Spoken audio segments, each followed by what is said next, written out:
digamos, que es el camino del libertario, que es del 22, el fin de la inflación es del 23, y del 24 está en este momento Capitalismo, Socialismo y la trampa neoclásica. Este libro cuenta básicamente los elementos con los que yo llegué a ser diputado nacional. Es decir, cómo fue ese camino. Digo, lo cuento porque es relevante a los hechos de lo que estás planteando. El libro básicamente tiene 3 partes. Tiene una parte que es autobiográfica, o si ustedes quieren una biografía. Hay una que es en primera persona, que es, digo, donde yo cuento algunos aspectos de mi vida que creo que fueron importantes al momento de llegar a la política. Por ejemplo, en un momento mencionamos que yo había sido arquero de fútbol. Eso tiene una importancia mucho más fuerte de lo que uno se imagina. Ustedes piensen que en el fútbol, en el soccer, ya del vamos, el arquero, digo, se viste distinto que el resto de los jugadores. Es el único que lo puede usar las manos dentro del reglamento, es el único, digamos, que se viste distinto. Piensen que cuando hay un gol festeja todo el equipo del otro lado y el arquero está solo.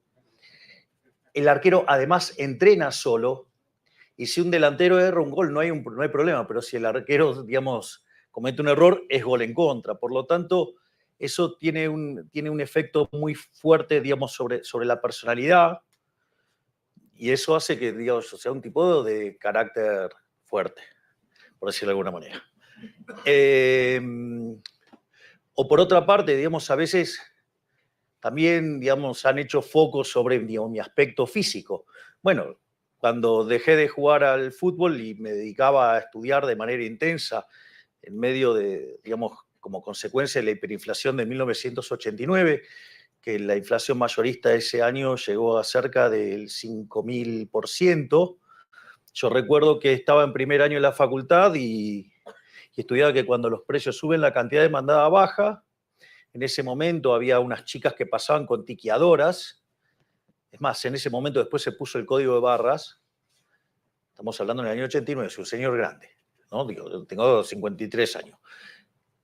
Y entonces pasaban remarcando los precios y la gente se tiraba sobre la mercadería. Entonces, o una de dos, o estaban mal los libros o yo era tonto. Entonces la solución de dignidad hizo que dejara de jugar al fútbol y me dedicara a estudiar de manera intensa. Y a los 20 años escribí mi primer artículo académico que se llama La hiperinflación y la distorsión de los mercados. O sea, pero en paralelo, digamos, tenía una banda de rock. Así que también, digamos, la otra parte es eso, digo, de cuando les sorprende así como el look, es que tenía una banda Stone y además cantaba. Así es que, digo, con lo cual, digamos, parte del histrionismo eso lo explica. Esa biografía en paralelo después tiene personas que me han acompañado, ¿no? O sea, testimonios muy lindos, por ejemplo, el de mi amigo Diego Zucalesca. Por ejemplo, nosotros hacíamos algo que se llamaba el consultorio de Milei en el canal de la ciudad, y básicamente lo que hacíamos era el libro de Walter Block, es decir, defendiendo lo indefendible, y era muy divertido porque siempre, digamos, Zucalesca venía compulgido y entonces le dábamos la solución Walter Block y salía muy divertido. Y eso empezó a generar tanto impacto en redes que lo llevamos al teatro y fue un éxito teatral. En un momento donde, digamos, básicamente al resto les costaba bastante llenar una sala, nosotros llenábamos salas regularmente. O, por ejemplo, hay un testimonio hermoso, por ejemplo, de Santiago Oría, que es nuestro cineasta, que plantea toda la épica como una cuestión así de superhéroe, o está el testimonio de mi hermana, o el de mi mejor amigo. O sea, son testimonios o digamos, el del presidente del Partido Libertario, y contar todas las aberraciones, porque digo, ustedes, hoy digamos se ve el output final, pero nosotros cuando arrancamos esta carrera en la Ciudad Autónoma de Buenos Aires, básicamente el jefe de gobierno de la Ciudad Autónoma de Buenos Aires salió a cooptar sellos para que nosotros no pudiéramos competir. Entonces era que no íbamos a poder competir porque no íbamos a tener sello. Logramos tener sello, digamos, a pesar de un montón de cosas bastante ásperas que nos pasaron en el medio. Entonces nos creó dentro de su espacio una lista de pseudos liberales para tratar de destruir a nuestro espacio, donde en lugar de competir en la interna propia de ellos, se dedicaban a ensuciar a nuestra estructura, lo cual, digamos, parecía rarísimo. Un método bastante sucio también de tratar de cooptar personas cercanas a uno para que le clave un puñal en la espalda. Era un método de hacer política bastante violento. Después dijeron que no íbamos a poder pasar las PASO, que era un mínimo de 2% de los votos. Después dijeron que íbamos a perder contra el voto en blanco. Después dijeron que la izquierda nos iba a llenar de goles. Y terminamos sacando el 17% de los votos. Conseguimos dos bancas de diputado nacional, 5 de legisladores porteños. Y ahí, digamos, una idea brillante de mi hermana, que es, bueno, pero digo, o sea, para mí los impuestos son un robo. Entonces, como los impuestos son un robo, digo, o sea, yo no podía ser cómplice de eso. Entonces, bueno, la forma era cómo le devolvíamos a la gente los impuestos. Y la realidad es que si lo hacíamos a dedo, lo hacíamos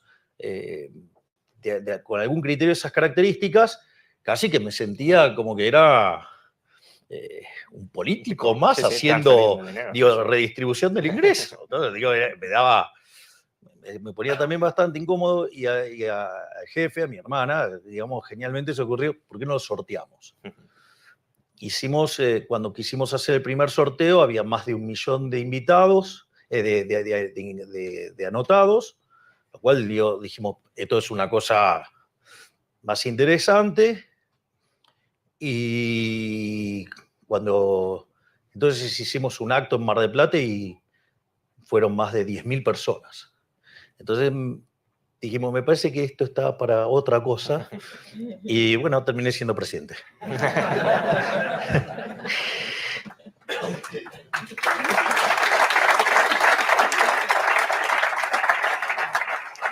Después, el libro tiene una parte que es sobre cuáles temas de la teoría económica que yo llevaba a los distintos debates y programas de televisión y demás, con los que me hice muy popular. O sea, en rigor yo soy especialista en crecimiento económico con o sin dinero. Es decir, sé cómo hacer crecer una economía y sé cómo, digamos, terminar con la inflación.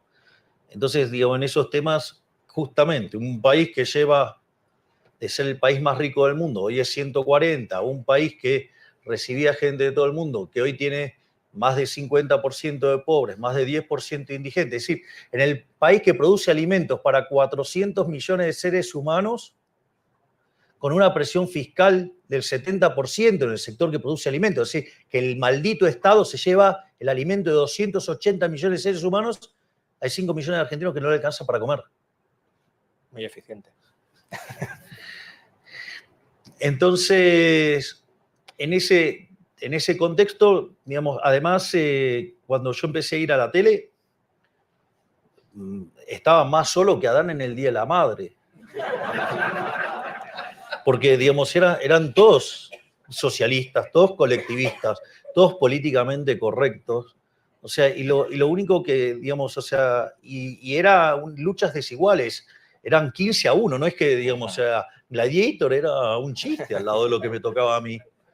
Y bueno, pero así, digamos, con la teoría económica debajo del brazo, la evidencia empírica y lo que iba pasando en la realidad, las ideas fueron ganando espacio y básicamente la parte 2 son aquellos temas que a mí me parecen, cuando hice el libro para el 2022, que eran los más relevantes en ese debate. De hecho, Digo, hoy se sigue discutiendo los temas de crecimiento, hoy se siguen discutiendo los temas de inflación, hoy se siguen discutiendo los temas del atraso cambiario. Es decir, hay uno que se llama atraso cambiario, cuando los economistas son parte del problema. De hecho, vengo de dar una conferencia frente a empresarios explicando, digamos, que eso del atraso cambiario está mal, pero no importa. Y después, la tercera parte del libro tiene mis discursos de campaña y como cierre tiene la discusión del presupuesto ya siendo diputado. O sea, eso es básicamente la estructura del libro, que digamos, tengo el honor de que Juan Ramón me lo haya prologado.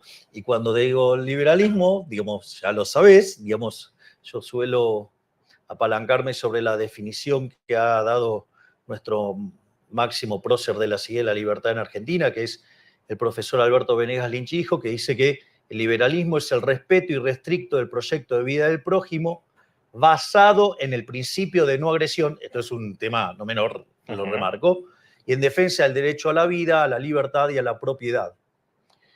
Y además, digo, y es uno de los capítulos, o sea, cuyas instituciones son la propiedad privada, los mercados libres de intervención estatal, la competencia, la división del trabajo y la cooperación social, donde solamente se puede ser exitoso en el capitalismo sirviendo al prójimo con bienes de mejor calidad o mejor precio. Es decir, que en el fondo un capitalista exitoso es un benefactor social, es un héroe. Digamos, o digamos, si no lo podemos poner en los formatos de ancho basto, ¿no? Digamos, o sea, capitalismo, ahorro y trabajo duro. No hay nada más. No hay nada más que eso, no hay más misterio que eso. Entonces, siendo esto el liberalismo libertario, tú has dicho muchas veces, y creo que es así, que eres el primer presidente liberal libertario de la historia, al menos autodeclaradamente liberal libertario, sin duda alguna lo eres. ¿Qué crees que puede aportar el liberalismo libertario a Argentina? Si te parece, luego hablamos a corto y a largo plazo, pero a Argentina y al resto del mundo que no estén aportando ahora mismo otros movimientos políticos como, no sé, claramente el socialismo, la socialdemocracia, pero también el nacionalismo, el conservadurismo. Es decir, ¿cuál es el hecho diferencial del liberalismo libertario frente al resto de movimientos políticos? A ver, esto es una pregunta sumamente interesante porque el upgrade que implica el liberalismo en términos de implementación política es un upgrade en términos morales. Digo, pero esto no es una cuestión menor, porque lo voy a hacer con un ejemplo, digamos, quizás no es tan simple en España, digo, porque algunos de los padecimientos que tenemos nosotros no están, pero, por ejemplo, el control de capitales, ¿no? Es decir, el hecho de que uno no pueda decidir qué moneda comprar, en qué moneda quedarse.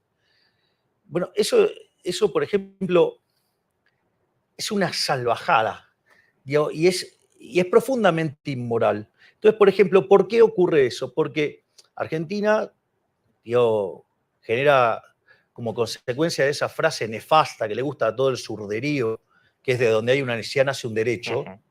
El problema es que las necesidades son infinitas, el derecho alguien lo tiene que pagar. Digo, recuerden esto, los derechos alguien los tiene que pagar.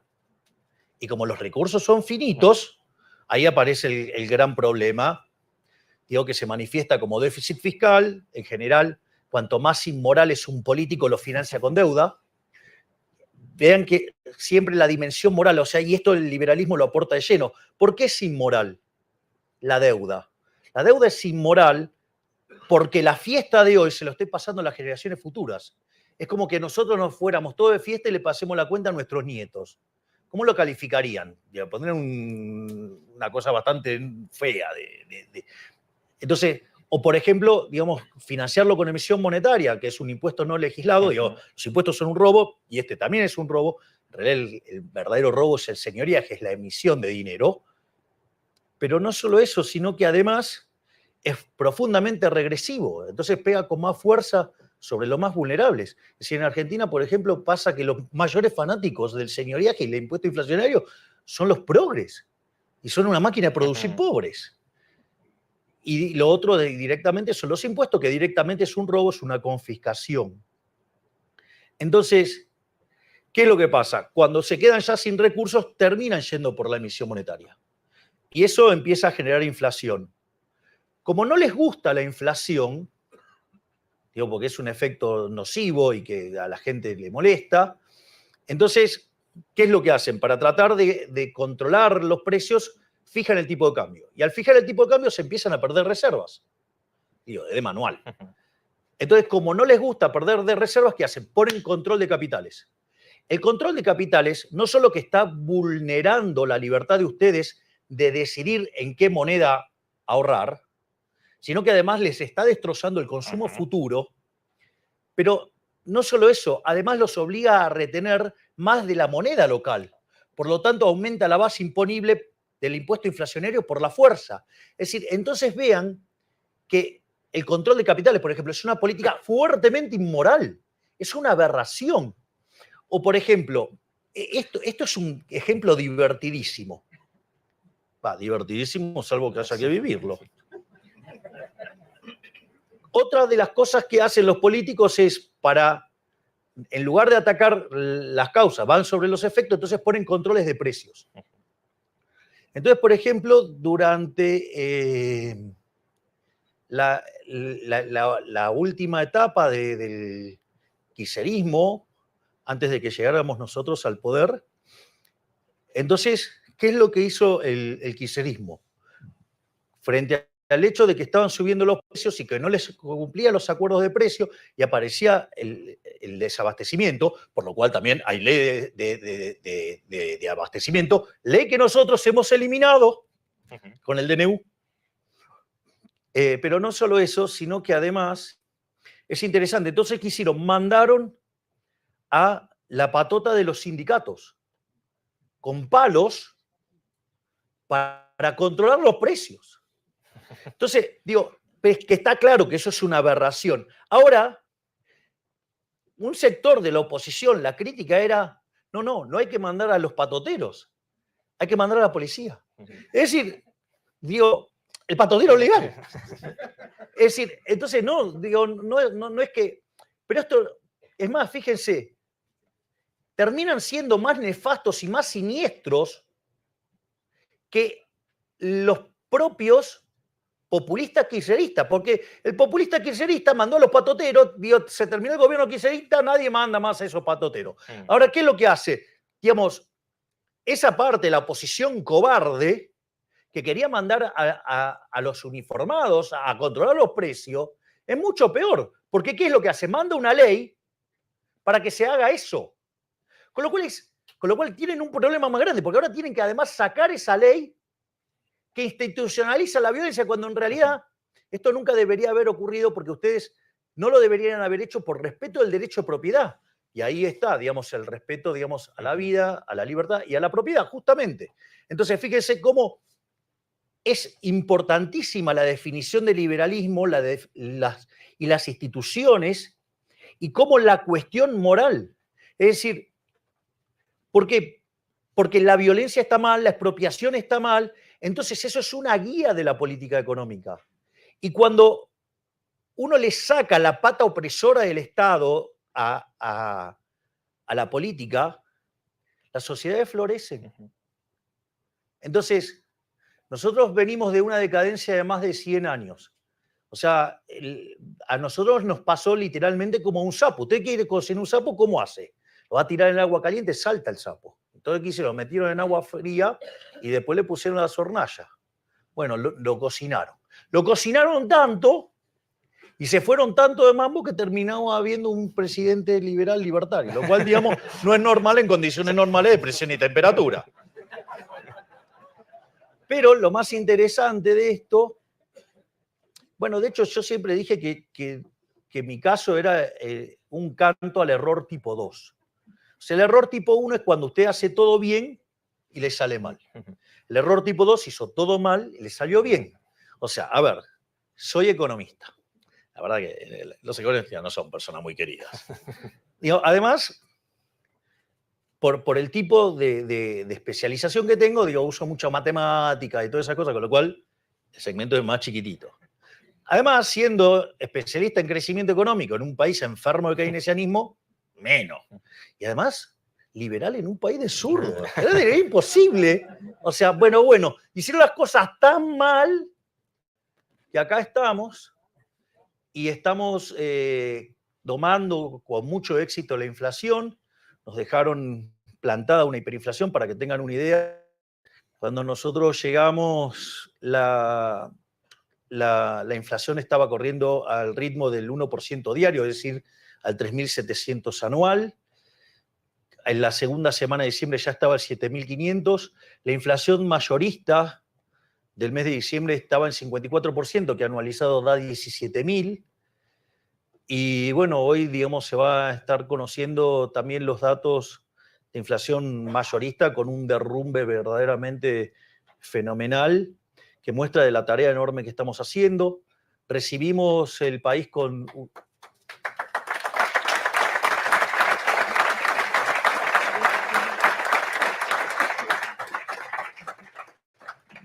Recibimos el país con déficits gemelos por el equivalente del 17% del PBI. Piense que 4 es una alerta amarilla, rojo se van a dar una piña, 17, imagínense. De esos 17, 15 se debían al déficit fiscal, 5 en el Tesoro Nacional, 10 en el Banco Central.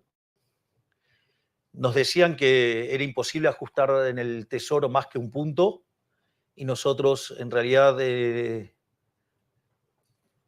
tuvimos una política de mucha austeridad y terminamos haciendo un ajuste de 7 puntos del PBI, o sea, sobrereaccionamos el Tesoro, con lo cual, digamos, por eso ahora podemos relajar un poco las condiciones. Llevamos 4 meses seguidos de superávit financiero. Y en cuanto al déficit cuasi fiscal, es decir, el que genera el Banco Central, de 10 puntos del PBI ya lo llevamos a 3, con lo cual hicimos otros 7 ajustes más. O sea, llegamos hecho en menos de 5 meses, hicimos un ajuste de 14 puntos del PBI. Y además empezamos con todo, ahora que digamos que los mercados de deuda, digamos, están estabilizados, empezamos a mudar la deuda desde el Banco Central hacia el Tesoro, que como debería haber sido siempre, con lo cual estamos bajando todavía mucho más. Y bueno, y estamos logrando encaminar digamos, el tema de la inflación, digamos, vía una política fiscal muy dura, vía un saneamiento del Banco Central y el sinceramiento del mercado de cambios, el cual, digamos, más tarde o más temprano vamos a terminar abriendo el mercado, y al mismo tiempo lo que se empieza a ver es que la economía tocó un piso entre el mes de marzo y abril, con lo cual ya hay indicadores que muestran que la economía está recuperando. Por lo tanto, eso que decían que era imposible hacer, mentira, no era imposible, sí se puede hacer, pero uno tiene que tener el coraje. Y en eso el liberalismo es nuestro norte. Es decir, cuando yo voy a las reuniones de gabinete y tomo decisiones frente a mis ministros, siempre el norte está pensado en la libertad. Aviso, no es un camino, digamos, rectilíneo uniforme. O sea, ustedes saben a dónde quieren ir. En el medio hay escollos. No solo hay escollos, digamos, que uno tiene que esquivar. Cuando uno está esquivando, digamos, están también los que le tiran torpedos de afuera, propios y ajenos. Con lo cual no es una tarea fácil. Por eso a veces uno ve como que pareciera que hay algún desvío frente a las ideas de la libertad, y en realidad tiene que ver con que... Los equilibrios políticos. Exactamente, hay cuestiones de índole política que hacen que uno tenga que... El conjunto de restricciones es más grande. Mire, les voy a confesar algo. Yo soy muy amigo de un gran economista argentino que se llama Juan Carlos de Pablo, y cuando yo leí el artículo de Murray Newton Rothbard, Monopolio y Competencia, que es parte de ese libro maravilloso, El hombre, la economía y el Estado, está en el tomo 2, si no me equivoco, nada, me volví ANCAP, como correspondía. Y entonces yo tenía muchas charlas con el profesor de Pablo, y la verdad que eso me había puesto insoportable, estaba bastante áspero. Y el profesor de Pablo, digamos, él entrevistó a todos los ministros de Economía y presidente del Banco Central desde la mitad del siglo XX en adelante. Entonces, a mí una de las cosas que decía, pero ¿por qué, digamos, alguien que sabe tanto y con tantas cosas es tan condescendiente? Y si bien yo siempre traté de incorporar las restricciones, vos sabés que tenemos muchas de nuestras filas que les cuesta incorporar las restricciones,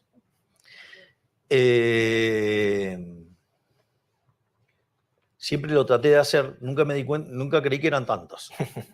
Con lo cual el otro día, cuando nosotros con el profesor de Pablo nos juntamos los domingos a ver ópera, y cuando estábamos cenando yo le hice mi autocrítica y que pedía disculpas por esos momentos en los cuales no entendía bien de qué se trataba, porque la verdad que la cantidad de restricciones que uno enfrenta son mucho más grandes de lo pensado, y además, como se dice en ajedrez, digamos, aun cuando a uno le toca las blancas, las negras también juegan, es decir, con lo cual, digamos, el equilibrio político, ustedes no crean que a los políticos les interesa que ustedes estén mejor, no, eso es mentira. Lo único que les interesa es estar bien ellos en general, y no sé, y en 25º orden le debe importar lo que le pasa al país. Es decir, salvo, digo, cuando tienen casos raros, que, digamos, o sea, se cansaron, pero, digo, de vuelta, hay que llegar a situaciones muy límites como la que llegamos nosotros, y en esa carambola aparecimos, y la buena de esto es que se nos prendieron los reflectores en todos lados y estamos incomodando a los rojitos por todo el mundo.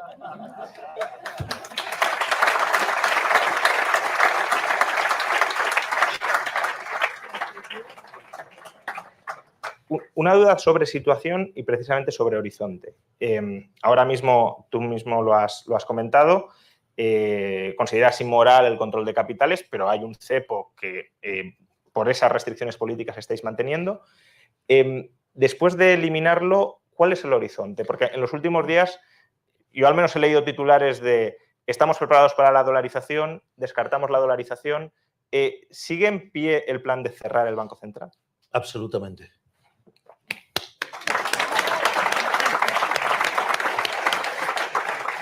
El punto es el siguiente. Nosotros, digo, para más o menos tener la idea de la herencia que recibimos en el Banco Central. El Banco Central, por cada peso de base monetaria, había más de 3 de pasivos remunerados, que era lo que generaba este tremendo déficit cuasi fiscal de 10 puntos del PBI.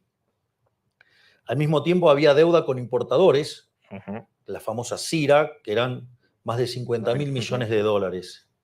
Las reservas netas del Banco Central eran negativas en 12.000 millones de dólares. Había control de capitales y la brecha era del 200%, o sea, era una relación 3-1 el paralelo respecto al oficial. Además, teníamos vencimientos en pesos por el equivalente a 90.000 millones de dólares. Teníamos vencimientos externos por 24.000 millones de dólares con el acuerdo con el fondo caído. Y además teníamos dividendos atrapados. Y además el gobierno anterior utilizó, como los bancos no querían financiar el déficit fiscal de manera directa, se utilizó al Banco Central como un mecanismo indirecto, que son estos instrumentos de los puts, que son puts americanos que encima me los pueden ejecutar cuando se les da la gana. Entonces, básicamente, los grifos de la emisión son el sector público, ese grifo nosotros lo atacamos con el superávit fiscal. Está el grifo del sector externo, ese es contra demanda de dinero, en principio no sería un problema, igual nosotros lo esterilizamos básicamente para recomponer, digamos, la posición del Banco Central. Es más, de hecho, los compra el Estado, digamos, con el superávit, y va sacando deuda del Banco Central para, digamos, que se vaya recomponiendo. De hecho, el gobierno anterior, que vendía dólares todo el tiempo, nosotros en 5 meses compramos 16.000 millones de dólares. Sí. No solo eso, sino que además teníamos los mecanismos de emisión endógena, ya sea el tema de los pases. Para que se den una idea, había instrumentos que tenía el Banco Central que eran a 1 mes, 3 meses, 6 meses, 1 año, y para cuando llegamos nosotros lo pasaron todos a un día. Es decir, nos podían cuadruplicar la cantidad de dinero en un día. O sea, ¿se imaginan lo que hubiera sido eso? Entonces, el problema ya no era un problema solo de flujos, sino que teníamos un problema de stocks enormes. Entonces, por un lado, digamos, fuimos licuando los pases. Por otra parte, estamos pasando la deuda de los pases. Digamos, de hecho, ayer hemos eliminado 1/3 de los pases. Estamos trabajando en la solución del tema de los puts. Por lo tanto, estamos terminando con todos los factores de emisión endógena y estamos haciendo unas sucesivas operaciones de Bopreal para limpiar el problema de lo que tiene que ver con los dividendos retenidos, para calzar los flujos de fondos. ¿Por qué? Porque si yo liberara todos esos fondos todos juntos, van y coyunturalmente me generan un aumento de demanda de divisas muy profundo. Eso me puede hacer saltar el tipo de cambio violentamente, me hace caer la demanda de dinero y me gatilla una hiper. Entonces, hasta que no termino de arreglar el problema de los stocks, no puedo abrir el cepo. Pero fíjate esto, nosotros hicimos un sinceramiento del tipo de cambio y lo llevamos a un nivel corregido por impuesto país que daba el tipo de cambio de mercado. Si hay un tipo de cambio de mercado. Y la brecha, y no hay brecha, ese es un dato no menor. Explico esto ¿por qué? Porque cuando nosotros, esto lo hicimos en el Hotel Libertador, donde mi amigo Santiago Abascal me vino a saludar y felicitarme, entre otros amigos también que vinieron, y estábamos con el ministro de Economía, con el presidente del Banco Central y otros miembros del equipo, y yo, o sea, y el consenso, digo, para que sepan también lo chanta que son muchos economistas argentinos, decían que había que poner el tipo de cambio en 600. Y tenían una hipótesis de que si salía bien, la inflación era más alta que la que hemos tenido. Y son lo mismo que ahora hablan de atraso cambiario. Nosotros, digo, concretamente esa decisión, digo, la tomé yo. Yo le dije al ministro Caputo, pongamos el tipo de cambio en algo que quede similar al mercado. Porque eso lo que iba a hacer era achicar el exceso de demanda de divisas, nos achicaban los otros excesos de oferta y por ende el sufrimiento en actividad y empleo iba a ser más bajo. Digo, lo cual nos dijeron de todo. Y entonces, si vos te fijas, nosotros ya estamos terminando de eliminar todos los factores de emisión endógena. Ya de hecho estamos avanzando en un acuerdo con los bancos para eliminar el tema de los puts. Ya eliminamos 1/3 de los remunerados, ya bajamos en más de un 80% el déficit cuasi fiscal. Por lo tanto, y ya estamos haciendo, y ya también estamos casi por la mitad de los dividendos, al margen de que arreglamos la CIR y todos los otros temas que arreglamos. Por lo tanto, cuando nosotros terminamos de sanear el Banco Central, digamos, lo que vamos a hacer es liberar el cepo. ¿Por qué? Porque esto es importante, no va a haber emisión por fisco, no va a haber emisión por sector financiero y no va a haber emisión por sector externo, con lo cual el tipo de cambio va a ser libre. Y esta es la parte interesante de cara al futuro que vos me estás preguntando. Nosotros vamos a mandar una ley donde esté prohibido emitir dinero, o sea, que la emisión monetaria sea un delito, en el cual va a ir preso el presidente del Banco Central, el directorio, el presidente de la Nación,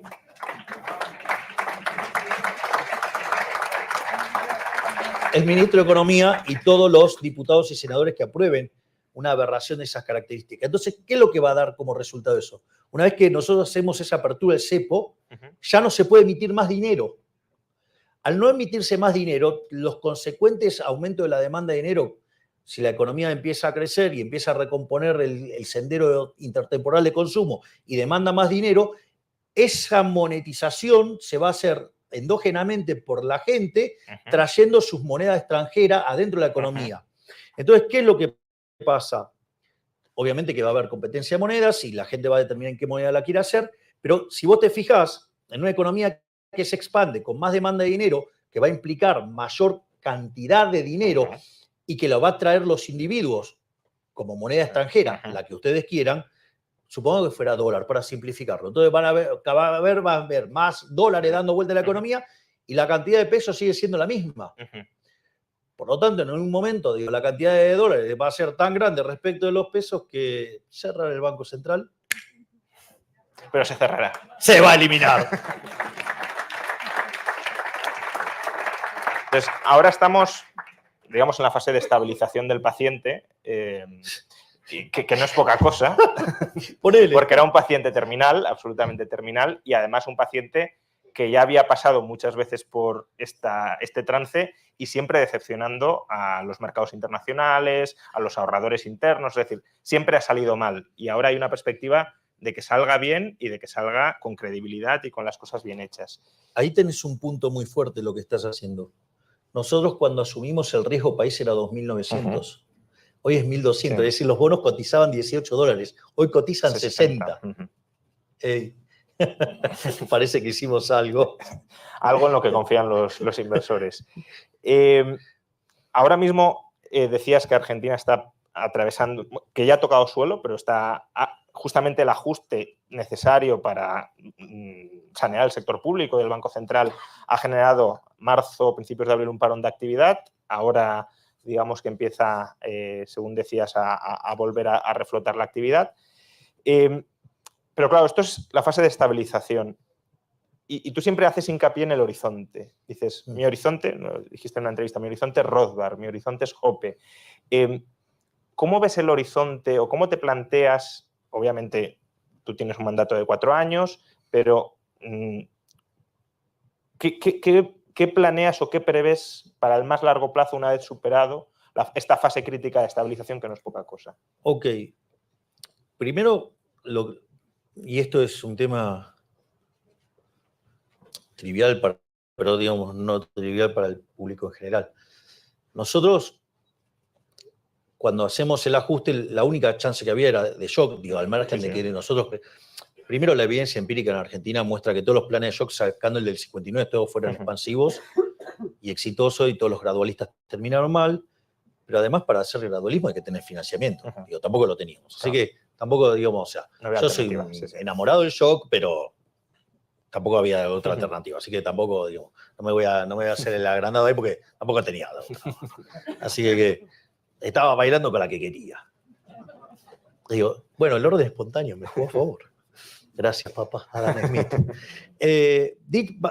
Saliendo de eso, entonces, ¿qué pasa? Ese aumento del ahorro en un país con credibilidad cero, reputación horrible, era obvio que ese aumento del ahorro no iba a tener contrapartida de inversión y, consecuentemente, eso generó un derrumbe en el mercado de bienes y es la recesión, digamos, que uno empieza, que son los números del primer trimestre de la economía argentina. Digo, eso era cantado. De hecho, yo el día que asumo, a la gente le digo, no hay plata, va a doler, no hacen esto. Digo, cosa que nadie creía que lo iba a hacer. Lo dije en campaña, lo dije el día que asumí y después lo hicimos. Y no solo eso, sino que el punto es, como muy bien decís, Juan Ramón, es que, digamos, tocamos piso, porque hay un montón de indicadores adelantados que muestran que tocamos piso. Entonces, ¿cómo va a venir la recuperación ahora y cómo pasa con el largo plazo? En lo que tiene que ver con el corto plazo, digo, vos tuviste la contracción de demanda, digamos, entonces tiene que ver con la recuperación de la demanda.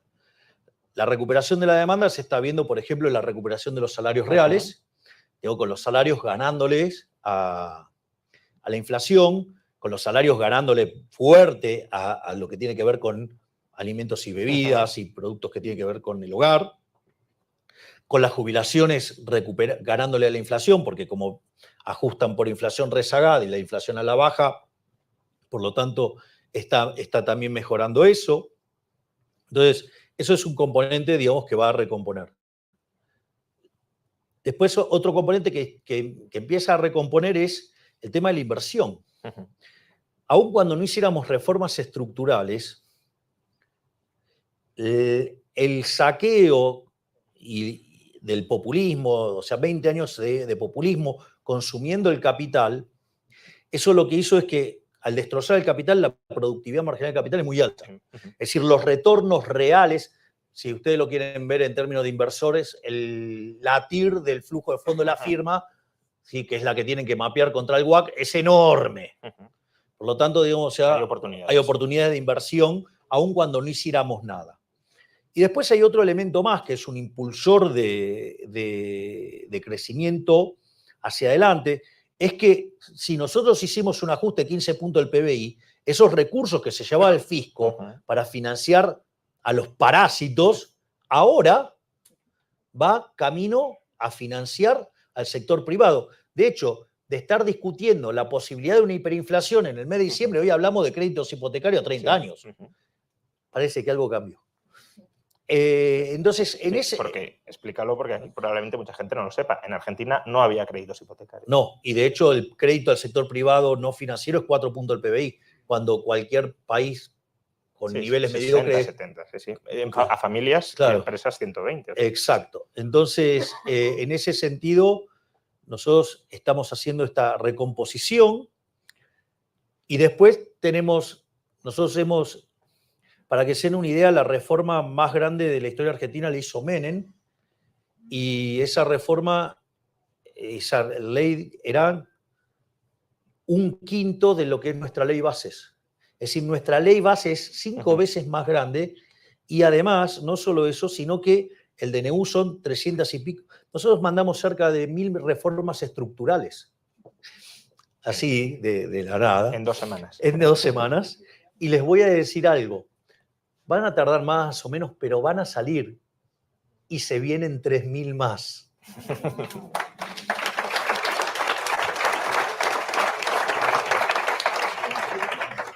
Y todas esas reformas lo que apunta es que Argentina termine siendo el país con mayor libertad económica del mundo, y que de esa manera Argentina en 35, 40 años sea una de las principales potencias mundiales, como fue a fines del siglo XIX. Y si tuviéramos, siempre es complicado hacer estas comparativas porque además, si eres el primer presidente liberal libertario de la historia, significa que no hay precedentes, pero si tuviéramos que imaginarnos algún país existente al que te gustaría ver reflejada Argentina, no en términos de desarrollo, sino de diseño institucional, de libertades económicas, de libertades sociales, ¿cuál sería? Hoy los más parecidos sería Suiza o sería Irlanda, pero el problema es que Irlanda empezó a ir para atrás con las reformas. Es decir, Irlanda, ustedes saben, de ser... ¿Suiza o un Liechtenstein a lo grande? Claro, exacto. Porque el punto es que Irlanda, de ser el país más pobre de Europa, hoy tiene un PIB per cápita 50% mayor que el de Estados Unidos, con lo cual el milagro sí tomó lugar. Pero nada, cuando pasen estas cosas... esto es un tema que habría que incorporarlo activamente en la batalla cultural, porque cuando uno se vuelve muy exitoso es cuando aparecen las nefastas ideas socialistas basadas en la envidia, en el odio, en el resentimiento, en el trato desigual frente a la ley, y obvio que ellos no tienen ningún problema de asesinar gente tampoco, ¿no? Es decir, porque, digamos, ellos cargan en su haber 150 millones de muertos. Pero al margen de eso, es muy importante la discusión de la distribución del ingreso. De hecho, después de la caída del muro, si uno podría llamarlo el posmarxismo, que se agrupó en distintos lugares, acá está el maravilloso y genial Agustín Laje, que lo describe como pocas personas en el mundo.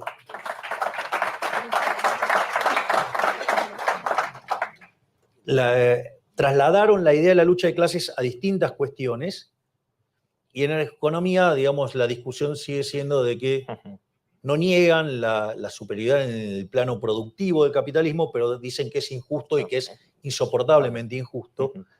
Y me parece que esa es la discusión que hay que dar, y hay que ir con los valores morales. Y cuando uno vea los valores morales aberrantes detrás del socialismo, digamos, o sea, uno se daría cuenta que es no solo como diría Huerta de Soto, un fraude intelectual, sino que es un horror en términos humanos. Y además, pero una de las cosas que el socialismo, digamos, hace muy bien ahí, y que está muy bien plasmado en un libro de Mises que se llama La mentalidad anticapitalista, es cómo recurren a las miserias humanas para implantar sus ideas. A ver, supongamos que estamos ahora todos acá en una situación de equilibrio. Viene un shock que hace que por algún motivo nosotros querramos demandar más de un bien respecto a los otros. Ujú. Ese bien, digamos, naturalmente, ¿qué va a pasar? Ese bien va a subir de precio. Obviamente que aquel que logre satisfacer esa demanda le va a ir muy bien, va a ganar mucha plata. Es decir, ese tipo es un héroe. Y los socialistas logran mostrar eso como una monstruosidad de que mirá todo lo que gana y cómo se abusa de los demás, cómo está explotando a los demás. Entonces, ese mecanismo por el cual ellos meten el problema, digamos, lo que hacen es darle una justificación bonita a la envidia. Ujú. Entonces, y eso genera un ataque sobre el que genera riqueza y que lo que termina haciendo, digamos, es hundir al país. Yo vengo de un lugar donde eso se hizo, se llama Argentina, así que digamos, la idea de la justicia social es eso, es una idea de resentidos, envidiosos, que además es injusta, porque implica además un trato desigual frente a la ley, porque implica violencia, porque ustedes para hacer esa política redistributiva le tienen que robar a uno para dárselo a otro. Es decir, es verdaderamente aberrante la idea de la justicia social y el correlato es que entonces aquel que tenía que invertir no termina invirtiendo y entonces estamos todos peor. En cambio, digamos, si entendiéramos que ese que está ganando plata lo está haciendo sirviendo al prójimo con bienes de mejor calidad, mejor precio, es un héroe y eso, entonces una sociedad muy dinámica y que crece mucho